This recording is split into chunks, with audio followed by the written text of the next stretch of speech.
Welcome to B2B No Bull. That's right, no double speaker gibberish, no talking heads. This is a safe place to talk about what you as professionals in the space can do to look like heroes to your bosses, make sales very happy, bring success to the organization, and that bottom line. Let's get started. Well, hey everyone.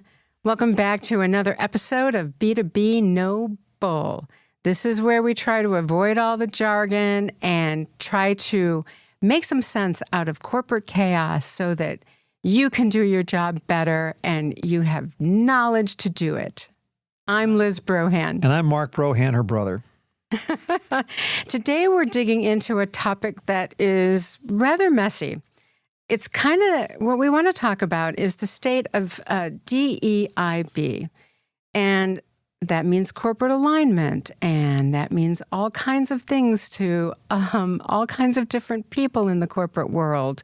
What leaders should actually be doing as the political winds kind of shift. And we've got a real expert with us that we're so happy to talk about today, and that is Sarah Alter. Let me tell you just a little bit about her and why she specializes in this particular topic. First of all, she's a transformational growth expert. She is a board advisor. She's a former CEO of NextUp. And she is a woman who somehow manages to advise multiple corporations and is very instrumental in a capital campaign right now for a 97-year-old dog rescue institution, right? Dog and cat. Dogs and cats. Yeah. Let's not leave out cats. Okay. And then also she is the co-chair of a very large gala for a very important cause, and that is Breakthrough T1D, which was formerly JDRF. So welcome, Sarah. That is quite the mix of work that you do. And you call it fun employment, right? I do. Well, no, thank you. Thank you, Mark and Liz, for inviting me to join you today for this conversation. Thrilled to be here. And yes, I am fun employed. I have to give full credit for that term to one of my friends, Megan Trout. So I know I'm going to have Megan listen to your podcast from here on out. Thank you, Megan. I'll do credit, Megan. But yes, fun employment allows you to do a little bit of this and a little bit of that. And it gives you that ability to invest your energy into the things that you are most passionate about or the things that you love the most. And not lost on me, I'm so fortunate that I can do that. I got to be honest, it sounds like you're doing a lot of bit of this and a lot of bit of that. So, and these are not small causes. No. They are truly passion projects. The first one, Liz, that you had referenced, Orphans of the Storm, located here in Riverwoods, Illinois. They've been around for 97 years. It's a dog and cat animal rescue shelter. And, discovered them a couple years ago. I volunteer there. I walk dogs. I hug dogs. I joined the board and so proud of this capital campaign that they're raising. The building is as old as the organization. It is decrepit. It's 97 years old, and we've so far raised 12 out of the 15 million that we need. Wow. Oh, that's fantastic. So if you're an animal lover, we still need that next 3 million to break ground. That's my first passion project. And then my second is my husband's a type 1 diabetic. I call him my sugar boy. Aww. And he and I have been engaged in, it was JDRF, but now Breakthrough T1D, they rebranded for 20 years now. And it has changed his life. Oh. And so we, volunteer however we can. And we got roped into, for the second time, being the gala co-chairs. And yes, we did raise $18 million last year in one night, and now we're on the docket to exceed that this year. That is just incredible. Yeah. That's incredible. Man. I know. It's, thank goodness, because Breakthrough T1D is very much a research foundation, and it's focused on developing the cure for type 1 diabetes. So If you haven't donated, please do. Please do. And the gala is December 13th. There so it's you coming go, up. everybody. So where do you have time for fun? Yeah. Well, the gala is fun. It's a theoretical, concept. I know it's a lot of work, but the gala really is just a ton of fun too. So everybody should, maybe even attend, right? Hey, we have 5 for fighting as the gala band. So there you go. Yeah, that is all the more awesome. reason. So we're having fun here, but let's jump to the heart of the episode, which is we've been watching a troubling trend, companies scaling back, hiding, or reframing their DEIB efforts. It is DEIB. Yeah. DEIB. Yeah. DEIB, diversity, equity, inclusion, and belonging. Because, we're against acronyms here anyway, so I'm glad you said that out loud. Right. Sometimes... Never do a podcast without your glasses, I'm telling you. Yeah. I can't live without my glasses. It makes you very dyslexic. So. Yeah. No, sometimes you even see people add on J or SJ for justice or social justice. I am devastated. I am truly saddened by, what has unfolded over the past, year or so. Mark, you hit it on the head. You see leaders and organizations coming out and just making public statements that I will not invest another dime or minute in anything that has to do with DEIB. Or you see leaders and organizations going stealth. So they're quietly embedding those core elements that are crucial to a successful business. They're just quietly embedding them and then just, pulling back on any type of, public statement, or to your point, they're reframing it. They're communicating it in a more business-oriented way. They're changing the language. Yeah, exactly. It's all about business productivity, bottom line, more in the spirit of KPIs. Fine. I mean, there's nothing wrong with that, right? Exactly. Those are things that are very important to a corporation. And certainly many of these efforts can contribute to that. Yeah. I do want to talk about the elephant in the room as we discuss all this. And in my thinking, it's the D, right? Yeah. And that's the diversity. It seemed like that started to cause everybody to feel as though hiring had gone somewhere that it didn't need to go.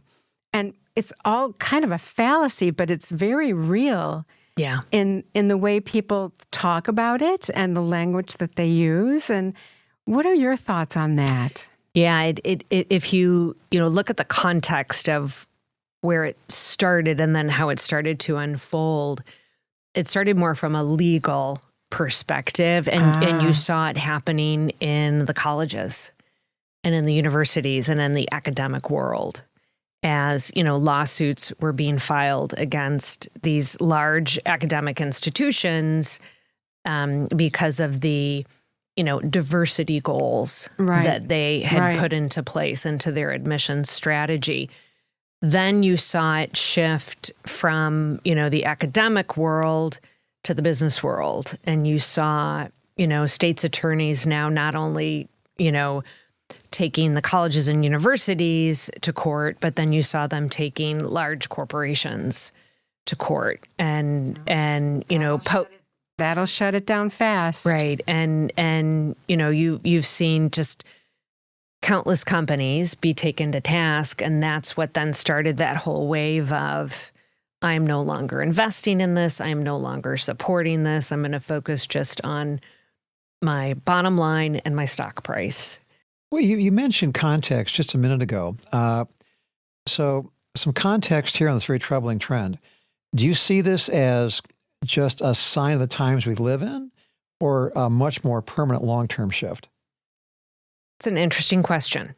And, I will say this. I don't see it as a political thing. You hear some who say it's a Republican thing. And I have had the good fortune to spend time, with a good number of Republican leaders who have, just said to me, this is not a political thing, right? This is not a Republican Party thing. This is, unfortunately, to your point, it is a very troubling time. And I think it's beyond politics. It's a societal thing. Right. And we've seen our society shift. And I don't think it's a permanent trend because we've seen a lot of pendulum swings in the past. And I think you described it perfectly a minute ago, which I really wasn't aware of. Companies started to scale back because of lawsuits. I mean, nothing will scare a company faster than, having to spend gazillions of dollars in a court case. So I thought that was a really interesting insight, so it's not necessarily that, diversity is going to be completely off the table.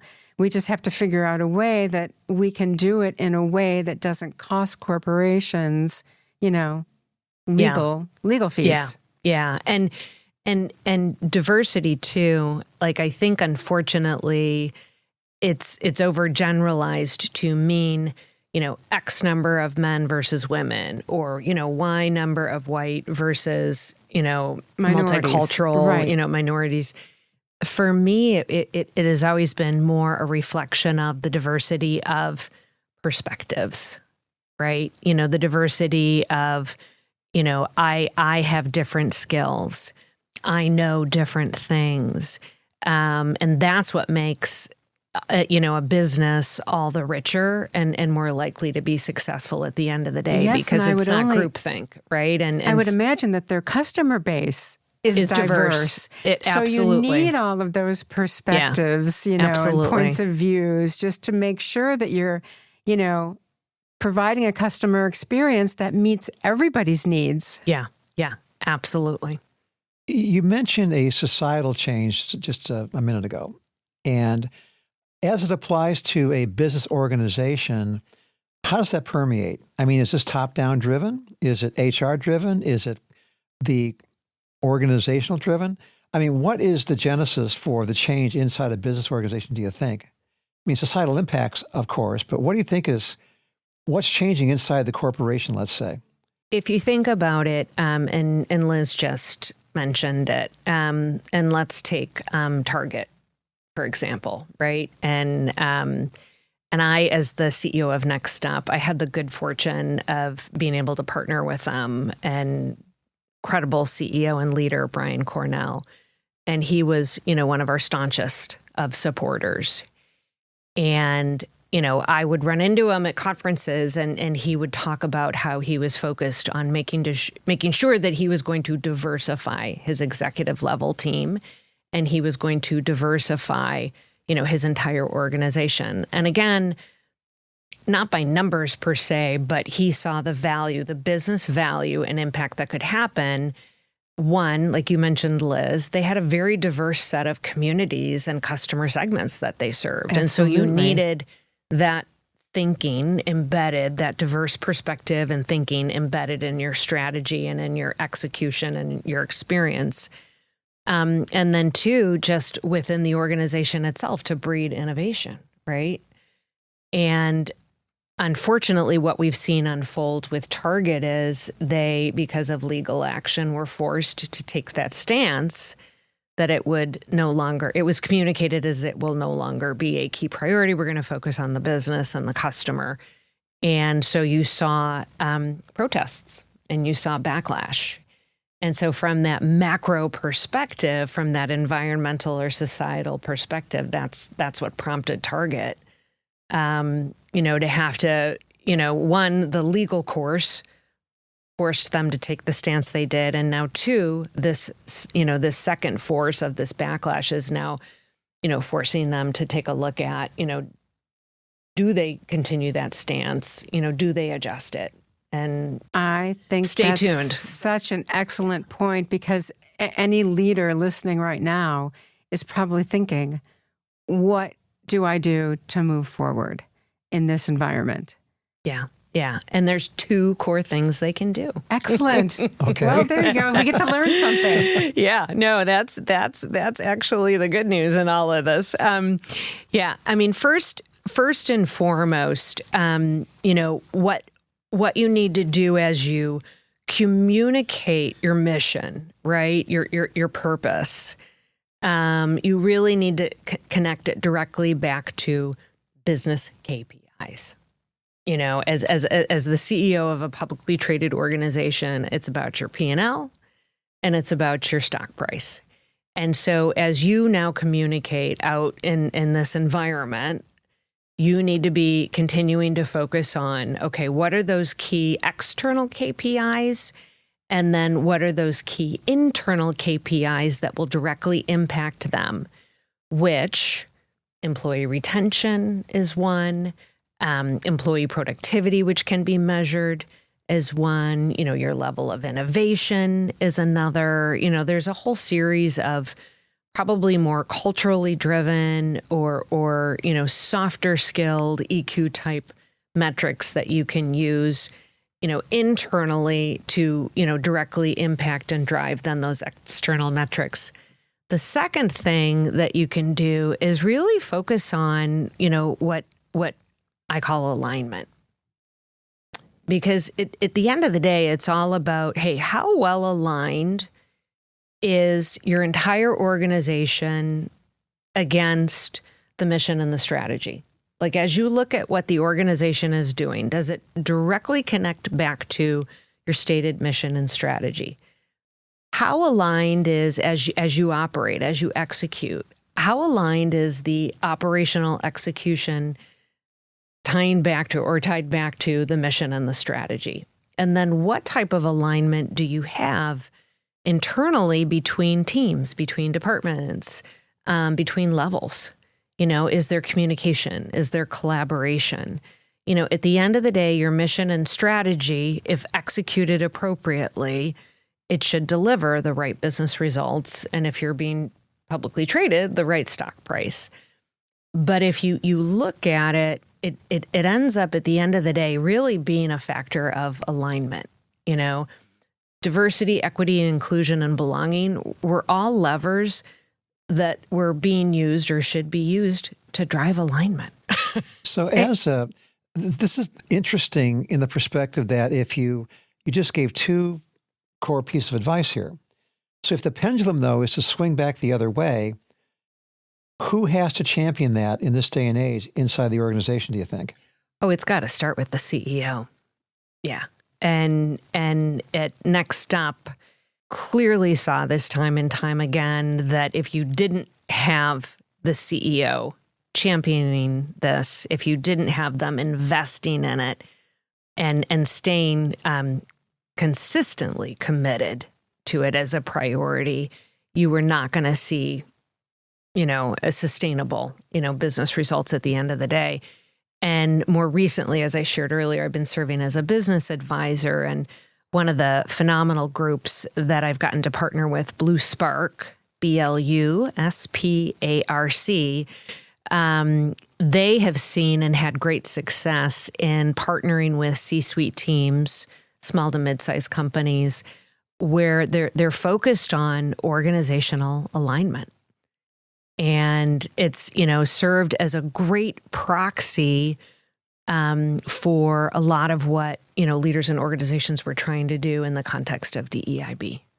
And you've actually developed programs that they can implement. You were just talking about implementation a minute ago. Can you tell us a little bit about that, what it is and how it's successful? No. So with the Blue Spark program, it's called the Organizational Performance Survey.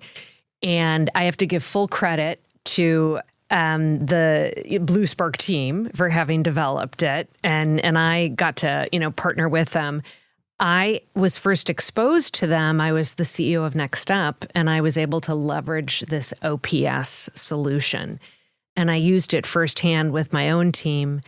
And it is an incredible solution, and it's very much it's a journey. It's not a survey; it's a solution, and it's a journey, and it gives you a holistic view as a leader into, okay, where do I have strengths within my organization? Where do I have gaps? Where do I have disconnects?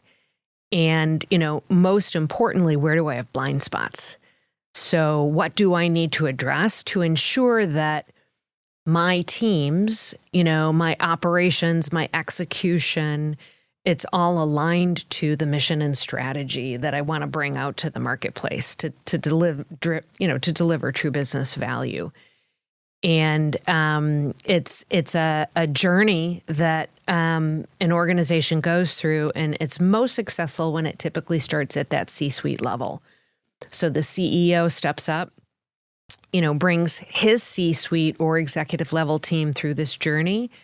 And then through this survey process, which generates a whole lot of data, fact, sure.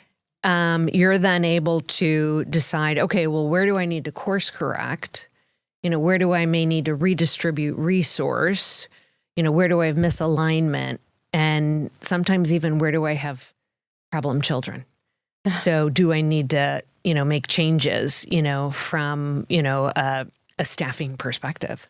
Will the data itself show where to prioritize, or that's something that would be up to the organization once the results come back? Yeah, no, it very much, it shows you, and again, what happens is it starts at the executive level, and then typically the journey will be embedded a layer down, a second layer down, all the way to the lowest level. And it could be, the data could be collected and then analyzed across departments, between departments at various levels. And so it's all, analyzed throughout the entire organization so that it can help you identify, do you, have an issue between marketing and sales? Always. Yeah, I know, right? Like you always want that healthy friction, right? That's great. Yeah. Do you, have an issue? You've got the individuals who are most disconnected are at that middle tier, that frozen middle. You hear a lot about that frozen middle tier of leadership. It's, intuitive, and that it gives you that laser focus on, hey, here's where I need to dig into. Right, because I imagine there's some real productivity to be made, particularly at that level. Yeah. And I know you've also incorporated other models within some of the discovery of these programs, the 70-20-10 model. Can you tell us a little bit about that? Yeah, no. Well, that's another great example of, as CEO of NextUp, my team and I developed, and full credit to my team. They're amazing. But they developed, it was a community and a solution called Beyond Allies. And alignment is just, again, it's another term for, okay, how well are we communicating, collaborating, partnering, right? And is there allyship within teams, departments, levels? And Beyond Allies really focused on how can we create a culture where we have stronger relational partnerships, better communication and collaboration. And it was built across two different foundations. The first is the 70-20-10 learning model. So 70% of all learning happens when you develop a new muscle or you learn a new skill and you put it into play. You do it. So, it's using that muscle, like when you exercise, right? 20% of learning happens then when you're partnering through different relations or relationships, within an organization. So it could be your peers, it could be your team, it could be your boss, a mentor, a sponsor. And then 10% of that learning happens through theory, through, content and curriculum. And the Beyond Allies program, again, which supports and helps create alignment. And again, you can find that program at nextupisnow.org. But it's built from that foundation, that learning model. The second element of it, though, is the emotional intelligence. So the tell EI, us about that. And that is, very much, really truly self-identifying, okay, what role should I be playing as an ally, as a partner, as a team player? And there are 5 core elements within that. There's awareness, like, okay, what biases do I have? What privilege do I have? Then next you've got choice. Like, I'm going to choose to step up and be a better partner. I'm going to choose to be a better collaborator. choose to, be a better team player, at the end of the day. Then you've got motivation. What's motivating me? And in the case of male allies, what we saw in Beyond Allies as we rolled this program out to thousands of men, more times than not, it was an emotional motivation. It was, I have a mother, a wife, a daughter, and so I want to be there to help other women. But you also saw a number of men and women who participated in the program that said, hey, it's the right thing to do, or it's the right thing for the business. Then, what you've got is empathy. It's, I appreciate you, I am with you, and, I need to be listening and learning, not necessarily just telling everybody what I think and feel, but learning and listening. And then, just that last thing is just learning the skills. It's basically learning the skills and then putting them to use, not only at work, but also at home, so that it becomes a habit 24/7. It's not just, it's a class or a webinar that I attended. It's skills that I'm actually developing. And so much of this can be done and still be communicated publicly from a business perspective, because all of this is going to lead to greater employee retention, greater business productivity, innovation, sales, bottom line, and then stock price, at the end of the day. There's a direct correlation. Yes, and that has to be like a major key to success, because the 5 steps you were just walking us through are very much on the soft skills side of the fence, and they're very hard to adapt and maybe start by wrapping our heads around it, but then actually implementing those. So tell us a little bit more about how to go about some of that. It ends up, what I've seen to work most successfully when you're a partner with an organization that wants to, drive this level of cultural and business improvement, is you need to step in with a solution, and you need to provide the roadmap. A lot of what I discovered when I first became the CEO at NextUp was there were a lot of nonprofit organizations out there, and they had a whole ton of research. Sure. But they didn't have business plans. They didn't have solutions that had roadmaps that allowed them, to guide them through what the organization needed to go through to deliver the business value, impact and results at the end of the day. And so it's going about securing that top down, that executive level support. In many cases, human resources is a very key partner in helping to support and implement and execute. But unless you can demonstrate true business stats of how it's gonna drive that bottom line or that stock price, and have that business support from a couple of different business leaders, odds are it's just going to be the flavor of the month. Well, does therein lie the key to success? I mean, you mentioned that the societal change and the top-down approach from the CEO on down, I would think that's getting harder to do inside the organization in the times we live in. My core question to you is that the strategy, the roadmap that people who want to do this change have to take, which is, hey, this is how it fixes the business, improves it, that type of thing? Yeah. And the beautiful thing is, and we talked about earlier, as much as you've seen people shut down, go stealth, there are a handful of organizations, and go look at their stock price, they're doing really well, that have doubled down, tripled down, So you've got like Costco, J&J, Coca-Cola, Delta, Best Buy, another great one. They're being well rewarded when it comes from a financial and a market perspective. And they're not, backing down. They're not going stealth. They are investing in it and seeing and reaping the benefits from it. Those are great examples. Yeah. Yeah. I'm sure everybody will be fascinated to go look some of that up too. Yeah. And I know that you've told us in the past that there's another dimension to the work, right? And not that I want to throw out more acronyms, right? But there's OPS, right? Yeah. Yes. Yeah. The organizational performance survey that's part of all this. And Yeah. It's got several layers to it. Yeah. And again, that is the Blue Spark. And this is where I'm going to shamelessly plug them as well, because this is their solution. But way to go, Blue Spark. Blue Spark, yeah. Bluespark.com. And that is the solution and journey that I had referenced earlier. It's called OPS.